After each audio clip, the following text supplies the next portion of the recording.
અમારું અમીષાબેન સંજયભાઈ વ્યાસી, ચામુંડા હોટલનું નામ છે અમારે. અત્યારે ગેસના ભાવ સતત વધી રહ્યા છે, શું બજાર ભાવ વધી રહ્યા છે, કેવી તકલીફ પડે? તકલીફ તો બહુ જ પડે છે. શું કરે સાહેબ, પણ ગેસ ઉપર રાંધવાનું હોય અમારે. ભાવ વધારો છે તો પોસાતું નથી. થોડું ભાવ ઓછા કરે ને તો સારું એમ. અત્યારે કેટલા ભાવમાં થાળી આપો છો અને સતત ભાવ વધે તો કેવું થાય? અત્યારે તો 120 જ છે અમારે. ભાવ વધારવાથી તમને અસર તો પડશે? ભાવ વધશે તો. મારું નામ રાઠોડ રાજ હસમુખભાઈ છે, ગામ ચરાડવા, રાધે રેસ્ટોરન્ટનો ઓનર. અત્યારે સતત ગેસના ભાવ વધારાને લીધે છેલ્લા 4 મહિનામાં ગેસનો ભાવ સીધો ડબલ થઈ ગયો હોય. એના લીધે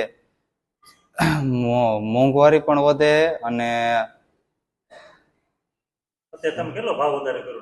અત્યારે ડીશે 10 રૂપિયા વધારો કર્યો હોય છેલ્લા 1 મહિનાથી, પણ હજી ગેસનો ભાવ ચડતીમાં છે. એટલે હજી ગેસ થાળીનો ભાવ, ડીશનો ભાવ વધારવો પડે એવો છે.